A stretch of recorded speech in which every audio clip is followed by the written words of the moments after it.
Hey, what's up everyone? It's As Told by Natalie, and today I'm going to be discussing a few tips on how you can conquer your fear of flying. So just stay tuned. Be sure to hit that subscribe button and the notification bell so that you know each time I upload a video, because it will be at least twice a week. That's my goal for 2020, so stay tuned. Without further ado, welcome.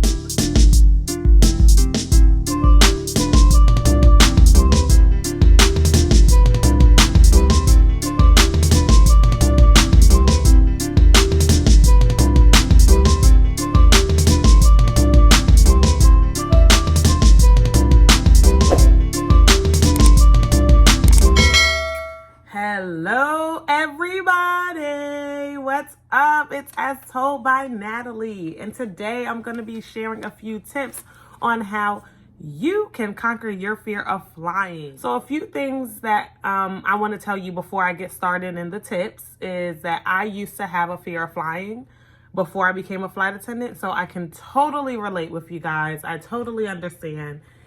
It's scary. Well, it used to be. And it could be for a lot of people. I know what came into my fear in the past was I have a fear of heights still. Yes, I know the flight attendant has a fear of heights. The fear of turbulence, of course, the fear of the plane crashing, mechanical problems. There's a lot of things to be afraid of, but today we're going to be discussing why you don't need to have this fear anymore. And you'll be able to travel the world and see new places by air travel. You saw that little commercial I did? No. All right. Anyways, so let's get started. We're going to start off with the most common fear I'm going to believe is people's fear of heights and what comes along with people's fear of heights. So I have notes right here. So that's why I'm looking down. So to not get over, but to feel a little bit better about the situation about being so high up in the air, I believe the first thing you should do is probably try to get an aisle seat. This helps so that you're as far away from the window as possible and you have easier access up and down if you get anxious at all. Or if you really want a window seat, if you're a window seat person like I am, you have control of the window shade. So hopefully the people next to you aren't like, hey, can you open that window? Because then you're like, no, I'm just kidding. But I mean, yeah, that's your window shade. So yeah. All right. Anyway. Download anything that's going to be keeping you occupied during your flight. If you have a 2-hour flight, download a 4 hours worth of TV shows or movies, okay? Anything that's going to keep you occupied, because if you get bored with one thing, you can switch to another thing. Read a book, listen to music, which is my favorite. I listen to rain sounds, sleep sounds, anything that relaxes me and just drifts me off to sleep.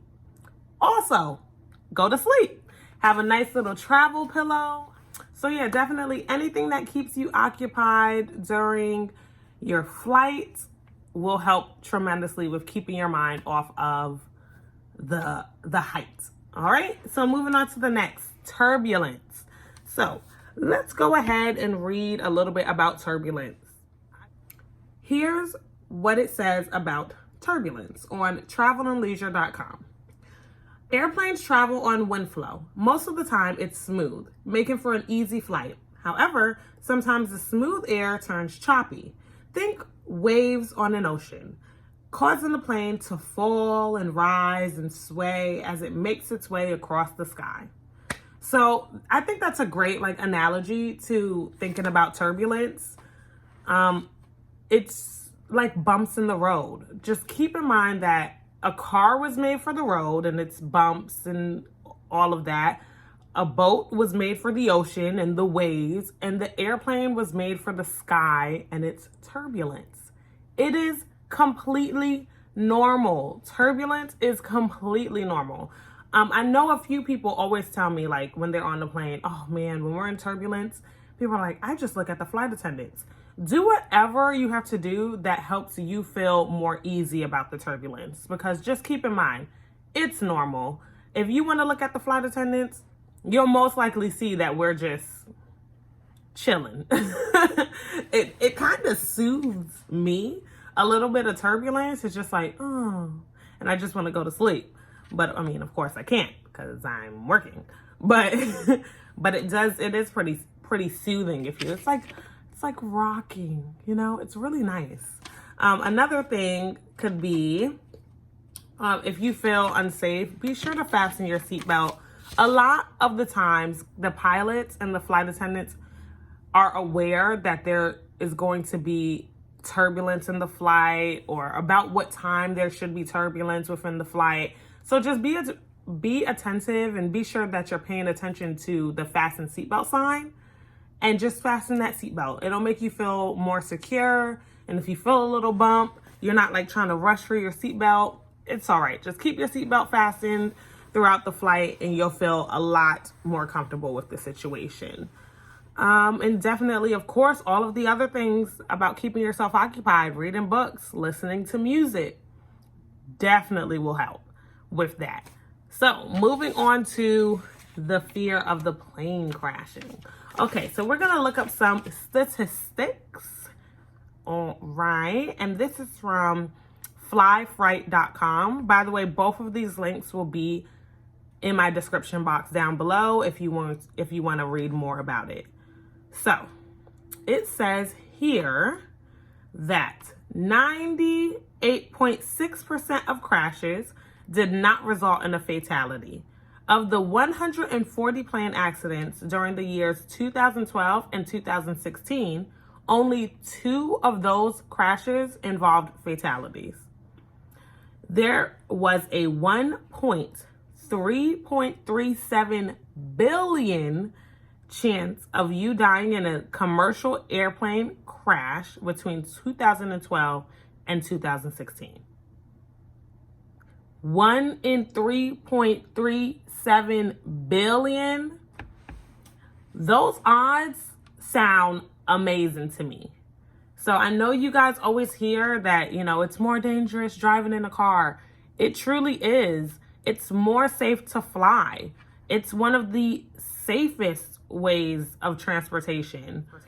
So keep that in mind if you're ever afraid. Every airline has very well-trained mechanics, pilots. There are so many things that goes into your safety that a plane crash should be the last thing on your mind. Anything going wrong should be the last thing on your mind. Just think about getting to your destination safely and enjoying the ride. That's what I tend to do in times that I'm flying, or when I was a very anxious flyer. So with all of that being said, I truly hope that you don't let this fear of flying keep you from exploring the world and seeing new things and branching out, because it's really not that bad.